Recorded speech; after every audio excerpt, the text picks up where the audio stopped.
जयपुर का रेगिस्तान। रात का सन्नाटा, रेत पर हल्की ठंडी हवा और दूर कहीं से आती ऊँटों की घंटियों की आवाज। इस सब के बीच रहती थी एक लड़की, नाम फायजा। फायजा एक छोटे से गांव में रहती थी, जहां घर मिट्टी का, जिंदगी सादा और हालात कभी आसान नहीं थे। उसका परिवार गरीब था। पानी के लिए कई मील चलना, लकड़ी खुद जुटाना और घर चलाने के लिए कपड़े सिलना। मगर फायजा के दिल में एक अजीब सी हिम्मत थी। वो टूटती नहीं थी। हर रात दुआ करती, या अल्लाह मेरे घर में बरकत कर दे। उसे नहीं पता था कि उसकी ये दुआ एक ऐसी रूह तक पहुंच रही है जो इंसानों की निगाहों से बहुत दूर रहती है। ये रूह, ये जिन, जयपुर के रेगिस्तान का एक पुराना नेक दिल जिन था, जारिम।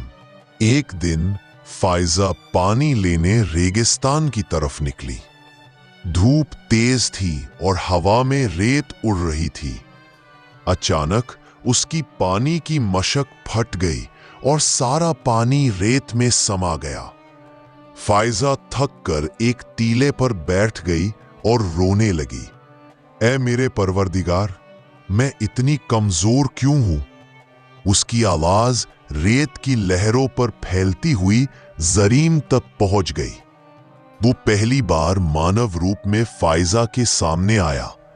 रेत जैसे चोगे में, हवा जैसे हल्के कदम और चेहरे पर नूर की चमक। फायजा डर गई, पीछे हटते हुए बोली, तुम इंसान नहीं हो? जरीम ने हाथ उठाकर कहा, डरो मत, मैं सिर्फ मदद करने आया हूं। मैं इस रेगिस्तान का रखवाला हूं। तुम्हारी आवाज सुनी और बस आ गया। फायजा हैरान थी, मगर उसके लहजे में इतनी नरमी थी कि उसका डर कम होने लगा। जारिम ने फायजा की टूटी मशक की तरफ हाथ फैलाया। एक हल्की सी रूहानी चमक उठी और मशक बिल्कुल नई बन गई।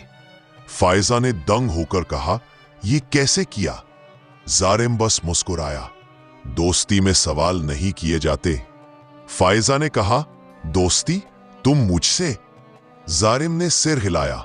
हां, मैं तुम्हें देखता हूं। तुम मेहनती हो, सच्ची हो और कभी शिकायत नहीं करती। उस दिन से दोनों की अजीब सी दोस्ती शुरू हुई। जारिम हर बार सामने नहीं आता था। कभी हवा के झोंके में, कभी छाया की तरह, कभी दूर से आवाज में फायजा की मदद करता रहता। जब फायजा लकड़ी लेने जाती, जारिम हवा को ऐसा मोड़ देता कि सभी सूखी लकड़ियां उसके रास्ते पर आ जाती। जब पानी कम पड़ता, जारिम रेत हटाकर नरमी से जमीन में छुपा ठंडा पानी सामने कर देता। जब फायजा अकेले रेगिस्तानी रास्तों से गुजरती, एक हवा का झोंका उसके साथ साथ चलता। उसे पता होता वो जारिम है। धीरे धीरे उस डर की जगह एक अजीब सा सुकून भर गया था। मगर वो ये बात किसी को नहीं बताती थी, क्योंकि उसे पता था इंसान जिन्नों से दोस्ती को बुरा समझते हैं। एक दिन उसके गांव में भयंकर सूखा पड़ गया। कुएं सूख गए, पशु मरने लगे और इंसान बेबस हो गए। चांदगार होकर रेत के टीले पर खड़े होकर आंखें बंद करके कहा, जारिम, अगर सुन रहे हो तो मदद करो। हवा हिली और जारिम सामने आ गया।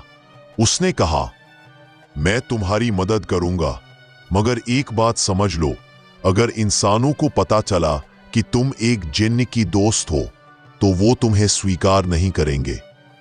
फायजा ने बिना झिझक कहा, मुझे लोगों की नहीं, इस वक्त अपने गांव की चिंता है। जारिम उसकी हिम्मत पर हैरान रहा गया। उसने अपने दोनों हाथ फैलाए और रेगिस्तान की गहराइयों से एक पुराना, भूला हुआ जमीन के नीचे का जलस्रोत उभार दिया।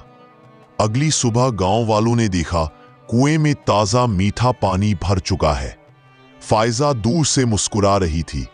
वो जान गई उसका दोस्त जाग गया है। कुछ दिनों बाद गांव वालों को शक होने लगा, फायजा के घर में बरकत कैसे आ रही है?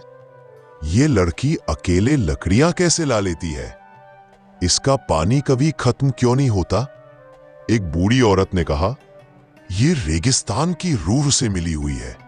ये सुनकर गांव वाले डर गए और फायजा पर इल्जाम लगाने लगे। फायजा रोती रही, पर किसी ने उसकी बात नहीं सुनी। उस रात जारिम आया और बोला, अगर तुम चाहो तो मैं तुम्हें इस गांव से दूर किसी सुरक्षित जगह ले जा सकता हूं। फायजा ने सिर हिलाया, नहीं, मैं भागने वालों में से नहीं। ये मेरा गांव है और अगर मेरी दोस्ती सच्ची है तो मुझे डरना नहीं चाहिए। जारिम उस पल फायजा की बहादुरी पर पहली बार गर्व महसूस कर रहा था। अगली सुबह गांव में एक तूफान आया। रेत आकाश तक उठ गई। लोग भाग दौड़ करने लगे।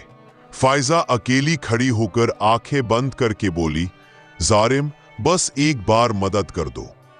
जमीन हल्की सी कांपी और जारिम ने पूरा तूफान मोड़कर गांव से दूर कर दिया। गांव वाले दंग रह गए। उनकी जान बच गई। उस पल फायजा ने सबके सामने कहा, यह मेरा दोस्त है, जिन है मगर नेक है। इसने हमेशा हमारी मदद की है। गांव वाले पहली बार समझ गए कि जिन डरावने नहीं होते अगर उनका दिल साफ हो। उन्होंने फायजा से माफी मांगी और जारिम का शुक्रिया किया, हालांकि वो उन्हें दिखा नहीं। वक्त गुजरता गया, सूखा चला गया, गांव में बरकत आई और फायजा का नाम पूरे इलाके में हिम्मत और नेक दिल लड़की के तौर पर फैल गया। जारिम ने एक शाम कहा, अब मेरी मौजूदगी की जरूरत नहीं रही। फायजा ने मुस्कुरा कर कहा, दोस्ती जरूरत नहीं होती, एहसास होती है। जारिम ने हवा में घुलते हुए कहा, जब भी रेगिस्तान की हवा चलती सुनो, समझ लेना तुम्हारा दोस्त पास है।